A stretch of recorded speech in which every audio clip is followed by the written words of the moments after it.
Hello friends, moving to the new chapter current electricity. इससे पहले अपना wave theory of light chapter हो चुका है। पेपर सेकंड में जो इम्पोर्टेंट है वो इलेक्ट्रोस्टैटिक्स भी हुआ है अपना। ठीक है, तो इसके बाद अगर इम्पोर्टेंट चैप्टर देखें तो 2 या 3 चैप्टर बचते मेरे ख्याल से। एक magnetic effect of electric current chapter बाकी, जो कि बहुत छोटा चैप्टर है। इलेक्ट्रोमैग्नेटिक इंडक्शन बाकी है, जो बड़ा चैप्टर है। और इंटरफेरेंस डिफ्रैक्शन, ये एक बड़ा चैप्टर है। सो 3 बड़े चैप्टर अपने बाकी, ऐसा समझो 2 बड़े चैप्टर और एक मीडियम चैप्टर, ऐसे 3 चैप्टर अपने बाकी। ये 4-5 दिन में वो भी we are going to finish that chapters. ठीक है, so moving to the next chapter current electricity. Current electricity में सबसे पहला कंसेप्ट आप लोग ये ध्यान में रखिएगा कि इस चैप्टर में जो जो आर्टिकल्स तुमको पढ़ने के लिए दिए गए हैं, तो उन सब में चार्जेस मोशन में रहने वाले हैं। इलेक्ट्रोस्टैटिक्स चैप्टर में हम लोग क्या देखते हैं? चार्जेस आर इन रेस्ट, और that condition is called as the electrostatics. Electro means electron, static means static condition, rest condition. तो जब भी इलेक्ट्रॉन रेस्ट कंडीशन में रहेगा, then it will be called as the electrostatics. Similarly, जब भी electron motion condition में रहता है, मोशन में रहता है, the motion of electron is normally said to be the current. ठीक है, इलेक्ट्रॉन के मोशन को ही करंट कहा जाता है, और इस चैप्टर का नाम ही वही है, current electricity. It means that कि इस चैप्टर में जो भी आर्टिकल आप लोग पढ़ेंगे, तो उन सब आर्टिकल्स में इलेक्ट्रॉन कहीं ना कहीं मोशन में रहने वाले हैं, कोई ना कोई मोशन में इलेक्ट्रॉन्स रहने वाले हैं। सो इलेक्ट्रॉन मोशन में जब भी रहते हैं, तब वो इलेक्ट्रिसिटी प्रोड्यूस करते हैं। ठीक है, तो whenever the electrons are in motion, then they produces current, और करंट का प्रोडक्शन जहाँ पर होता है वहाँ पर इलेक्ट्रिसिटी डेवलप्ड होती है, electricity. So the name of this chapter is the current electricity. अब इस चैप्टर में इम्पोर्टेंट क्या क्या है आपके हिसाब से? तो ये चैप्टर आपका 2 पार्ट में है। एक पार्ट जो आता है that comes from your 11th syllabus, और चैप्टर का दूसरा पार्ट जो आता है वो 12th में है। इस चैप्टर में पर्टिकुलरली 11th का जो आर्टिकल है वो ज़्यादा डेप्थ वाला आर्टिकल है। 11th के जो आर्टिकल्स है वो ज़्यादा इंपॉर्टेंट है, बिकॉज वो बेसिक है। 12th में हार्डली इलेक्ट्रोस्टैटिक्स में 3 या 4 आर्टिकल है। ठीक है ना, एक किरचॉफ्स करंट लॉ है, किरचॉफ्स वोल्टेज लॉ है, उसके बाद वेस्टोन्स bridge, metre bridge, Kelvin's method और पोटेंशियोमीटर। ऐसे 4 या 5 आर्टिकल है, मतलब 4 या 5 फॉर्मूलेज है हार्डली 12th में। बट 11th का करंट इलेक्ट्रिसिटी जो है वो इम्पॉर्टेंट है। So moving to the current electricity. Current electricity में सबसे ज़्यादा इंपॉर्टेंट अगर कोई चीज़ है तो वो है ओहम्स लॉ। ठीक है, ओहम्स लॉ, और इनफैक्ट ये चैप्टर वही से स्टार्ट होता है, ओहम्स लॉ से। बिफोर दैट आप लोग अभी ध्यान में रखिएगा कि whenever the electrons are in motion, then they produces current, and the rate of flow of charge is also called as the current, और whenever the charges are in motion, then it will be called as the electricity. So the name of the chapter is current electricity. अब Ohm's law क्या होता है? ठीक है, तो Ohm's law समझने के लिए आपको ईएमएफ नाम का जो कंसेप्ट है, जो इलेक्ट्रोस्टैटिक्स चैप्टर में गया है, वो आपको पता होना चाहिए। ईएमएफ मतलब इलेक्ट्रोमोटिव फोर्स। किसी भी इलेक्ट्रॉन को कोई भी इलेक्ट्रॉनिक सर्किट में एक चक्कर या एक राउंड घुमाने के लिए जितना वोल्टेज या जितनी एनर्जी लगती है, that energy is called as the EMF, और उसे पोटेंशियल भी कहा जाता है, पोटेंशियल। तो ओहम्स लॉ में एक सिंपल स्टेटमेंट ओहम्स ने दिया है कि as long as the physical state of the conductor remains same. अगर कोई कंडक्टर की या किसी कंडक्टर की फिजिकल स्टेट कांस्टेंट है, फिजिकल स्टेट एक जैसी है। फिजिकल स्टेट मतलब क्या? उसका एरिया वही है, उसकी लेंथ वही है, उसका डायमीटर वही है, मतलब सब फिजिकल पैरामीटर उसके एक जैसे हैं। सो और वो कांस्टेंट है। सो वेन एवर और as long as the physical state of the conductor remains constant, then the voltage applied across the conductor is directly proportional to the current. ठीक है, voltage applied across the conductor is directly proportional to current. Voltage और current में direct relationship रहने वाला है। मतलब किसी भी कंडक्टर में आप लोग अगर वोल्टेज लगाएंगे, पोटेंशियल लगाएंगे, तो करंट बढ़ता जाएगा। पोटेंशियल बढ़ाएंगे तो करंट बढ़ना चाहिए, पोटेंशियल कम करेंगे तो करंट कम होना चाहिए। इसलिए potential V is directly proportional to I, that is current. फिर प्रोपोर्शनैलिटी कांस्टेंट ओहम्स ने जो लिया वो आप लोगों को पता है, capital R is called as the resistance. ठीक है, रेजिस्टेंस मतलब क्या, अपोजिशन टू द करंट और opposition to the flow of current. So that we are getting the very basic formula V is equal to I R. मेरे ख्याल से ये जो फार्मूला है ये सबसे ज़्यादा इंपॉर्टेंट है आप लोगों के लिए। हल्के से मत लीजिएगा इसको, बिकॉज इसके ऊपर बहुत सारे क्वेश्चन पूछे जा सकते हैं। V is equal to I R. So यहाँ से रेजिस्टेंस की वैल्यू अगर किसी भी कंडक्टर की फाइंड आउट करनी है तो you just have to take the ratio V divided by I, you will get the resistance R। SI unit of R is ohm and 1 ohm is equal to 1 volt upon 1 ampere. So that is the definition of the 1 ohm also. ठीक है, ये जो resistance है R, अगर इसका reciprocal लिया जाए तो उसे कंडक्टेंस कहते हैं। The reciprocal of resistance is called as the conductance. The reciprocal of resistance is known as the conductance. इसका SI यूनिट ओहम के उल्टा MHO, मो और सीमेंस भी कहा जाता है। So this is what was the Ohm's law, one of the very basic concept Ohm's law. Ohm's law में ध्यान में रखिएगा कि potential is directly proportional to current किसी भी कंडक्टर के लिए, लेकिन ये कब तक, as long as the physical state remains constant. याद रखिएगा जब भी फिजिकल स्टेट्स कंडक्टर की चेंज होंगी तो ये रिलेशनशिप चेंज होनी चाहिए। V is directly proportional to I, ये वेरी होगा। ठीक है, सो इसीलिए ये डेफिनेशन जो है ओम्स लॉ के इसके स्टार्ट में ही कहा है कि as long as the physical state remains constant, so that is the important one, Ohm's law. फिर ओहम्स लॉ के कुछ लिमिटेशंस हैं। ओहम्स लॉ में कहा है उसने कि वोल्टेज और करंट में डायरेक्ट रिलेशनशिप रहना चाहिए। तो ये जो ग्राफ नंबर फर्स्ट है ये नॉर्मल ओम्स लॉ है कि जिसमें वोल्टेज और करंट में डायरेक्ट रिलेशन है। ये ग्राफ हमेशा ऐसा दिखना चाहिए, बट ओहम्स लॉ में कुछ लिमिटेशंस आते हैं हमेशा। ठीक है, और वो लिमिटेशंस कौन से, कि ये जो रिलेशनशिप है voltage is directly proportional to current, this relationship is not obeyed beyond a certain value of the current. ठीक है, ये रिलेशनशिप बहुत ज़्यादा देर तक या बहुत ज़्यादा वैल्यू तक सेटिस्फाइड नहीं होती। ठीक है, ये कहीं ना कहीं ब्रेक हो जाती है। और ये कब ब्रेक होती है, तो ग्राफ नंबर 2 देखिए। ग्राफ नंबर 2 में देखिए, एक्स एक्सिस पे वोल्टेज ही है, वाई एक्सिस पर करंट ही है। ग्राफ बिल्कुल ग्राफ 1 जैसा है, बट वो नीचे आ रहा है। अब उसकी वैल्यू जो डॉटेड लाइन से दिखाई है, that value of the current, ये अब नीचे आ रही है, थोड़ी सी नीचे, मतलब कम नहीं हो रही है। ठीक है, लेकिन कैसा नीचे आ रही है, वो जो स्ट्रेट लाइन रिलेशनशिप है, that relationship is get breaked somewhere. वो कहीं पर भी ब्रेक हो चुकी है रिलेशनशिप, वो स्ट्रेट ग्राफ जो मिल रहा था वो मिलना बंद हो चुका है।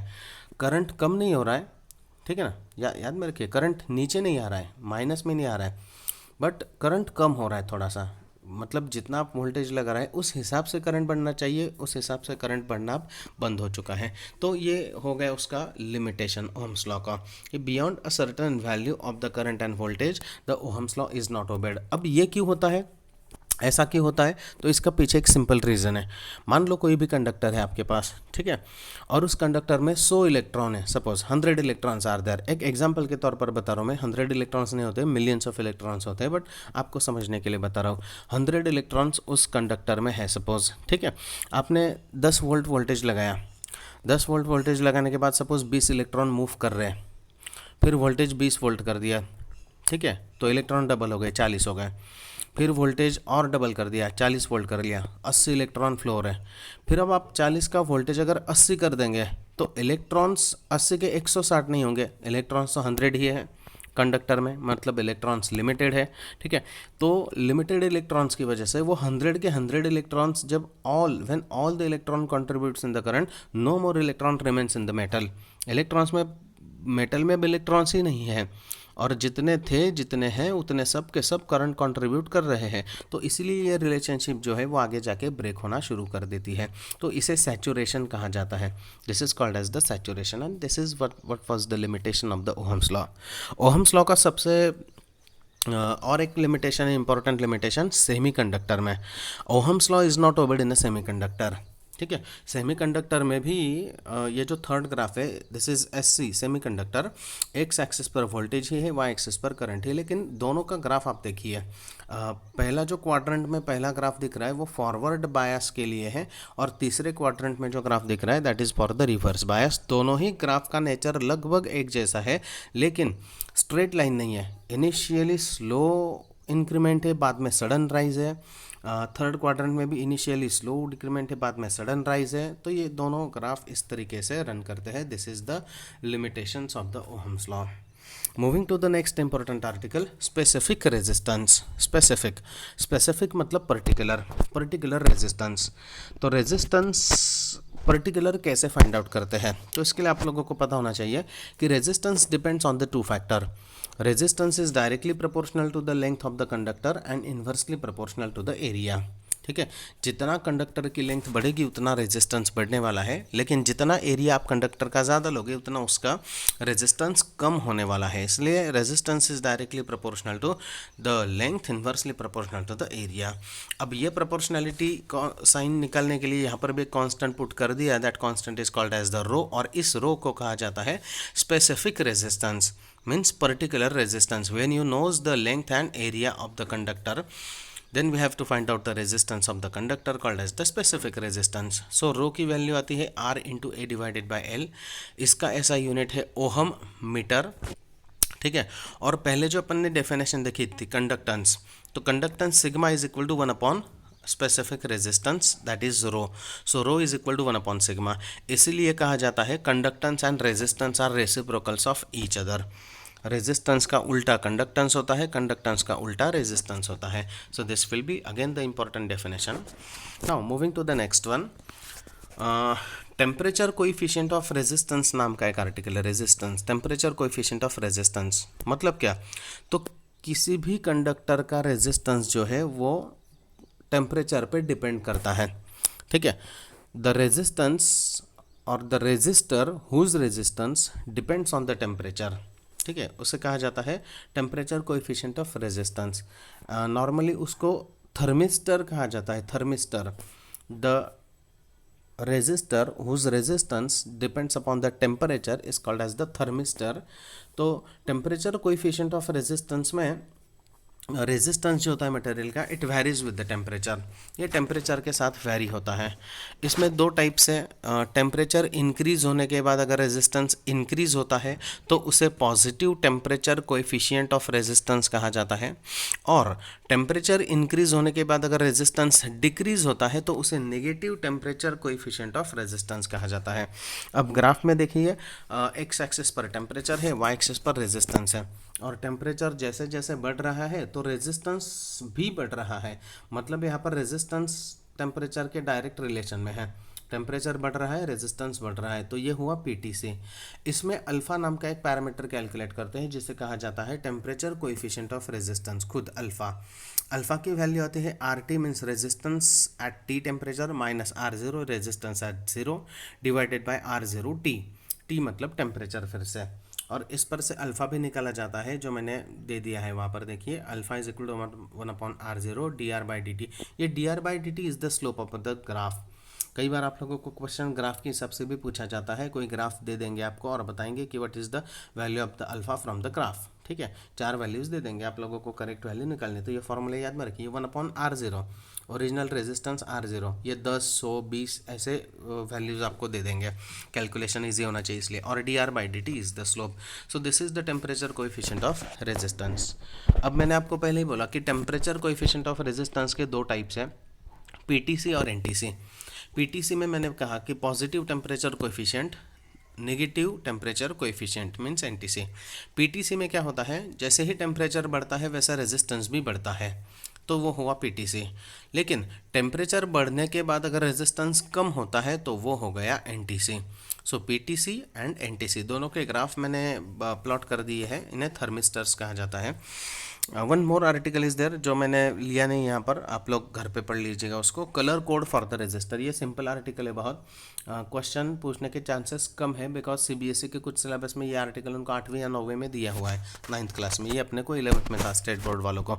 ठीक है ना, तो इसलिए वेटेज मत दीजिएगा इस आर्टिकल को। Colour code for the register सिर्फ एक बार पढ़ लीजिएगा, कैसे फाइंड आउट करते, अगर कोई भी मान लो कलर कोड आपको दे दिया तो रेजिस्टेंस फाइंड आउट करते आना चाहिए। ठीक है, ईएमएफ, ये इलेक्ट्रोस्टैटिक्स में भी ये टर्मिनोलॉजी गई है अपने को, ईएमएफ इलेक्ट्रोमोटिव फोर्स। अब इलेक्ट्रोमोटिव फोर्स का कंसेप्ट मैंने आपको बोला कि कोई कंडक्टर है, ठीक है, मेटल, आप लोगों को पता है metals are the good conductors, correct है, लेकिन अपने रसोई घर में भी बहुत सारे मेटल्स हम लोग यूज़ करते हैं। जैसे खाना खाने का जो प्लेट होता है वो स्टील का बना हुआ रहता है, ग्लास जो रहता है वो स्टील का बना हुआ रहता है। तो सपोज़ अगर आप लोगों ने ग्लास को पकड़ा हाथ में, स्टील के ग्लास को, तो उसका शॉक हमें लगता नहीं है। Is it right? शॉक नहीं लगता है जैसे ही ग्लास को पकड़ते हैं। क्यों नहीं लगता है? बिकॉज ग्लास तो मेटल है, metal is a good conductor, फिर शॉक लगना चाहिए। मेटल्स में तो इलेक्ट्रॉन्स की नंबर बहुत ज़्यादा होता है, लेकिन ग्लास को आप नेकेड पकड़ेंगे तो आपको शॉक नहीं लगेगा। लेकिन उसी ग्लास को अगर मैंने इलेक्ट्रोड के मदद से घर में जो सर्किट रहता है, आपका करंट जहाँ तक आया हुआ है सॉकेट, वहाँ से अगर मैंने पॉजिटिव नेगेटिव निकाल के अगर वो ग्लास को लगा दिए तो वो करंट कैरी करना शुरू कर देगा। इसका मतलब क्या? इलेक्ट्रॉन्स का नंबर किसी भी कंडक्टर में कितना भी ज़्यादा क्यों नहीं है, क्यों ना रहने दो, लेकिन उन इलेक्ट्रॉन्स को मोशन में लाने के लिए आप लोगों को पोटेंशियल अप्लाई करना पड़ेगा। अब पोटेंशियल अप्लाई करना मतलब क्या? तो दो टर्मिनल्स आपके पास है, पॉजिटिव नेगेटिव, वो दोनों टर्मिनल्स आप लोगों को वो कंडक्टर को लगा देने हैं। उससे क्या होता है? तो electrons always flows from the point of higher potential to the point of lower potential. अभी मान लो आप लोगों ने 230 वोल्ट वोल्टेज उस ग्लास को लगा दिया। 230 वोल्ट मतलब कितना? कि आपके घर में जो पॉजिटिव टर्मिनल है उसका पोटेंशियल 230 है, नेगेटिव टर्मिनल का पोटेंशियल 0 वोल्ट है, और वो दोनों कनेक्शन आप लोगों ने ग्लास को लगा दिया है। तो मतलब ग्लास में जो इलेक्ट्रॉन्स है अब वो मूव करना शुरू कर देंगे from 230 to 0, and it will be called as the current. ठीक है? जब तक इलेक्ट्रॉन रेस्ट में है कंडक्टर में, तब तक हम लोगों को उन इलेक्ट्रॉन से कुछ धोखा नहीं है। लेकिन जब वो इलेक्ट्रॉन किसी पोटेंशियल डिफरेंस के अंडर अगर मूवमेंट करना शुरू कर दे तो it will B risky, and it is the EMF. It is nothing but the EMF. EMF means what? Electromotive force, electron को मोटिवेट करने वाला फोर्स। अब इलेक्ट्रॉन को क्या मोटिवेट करना है? To once round complete circuit, circuit का एक राउंड कंप्लीट करना। ठीक है? तो उसको कहा जाता है ईएमएफ। मतलब होता क्या है, देखिए, ग्लास में 1000 इलेक्ट्रॉन से सपोज वोल्टेज लगा दिया, अब वो टोटल इलेक्ट्रॉन्स मूव करना शुरू कर देंगे फ्रॉम पॉजिटिव टू नेगेटिव, और फिर जाके वो ग्लास पर बैठ जाएंगे। ये होगा एक सर्किट। तो ये एक इलेक्ट्रॉन का एक राउंड कंप्लीट करने के लिए जितना भी पोटेंशियल लगता है उसे कहा जाता है ईएमएफ। ठीक है? EMF, electromotive force.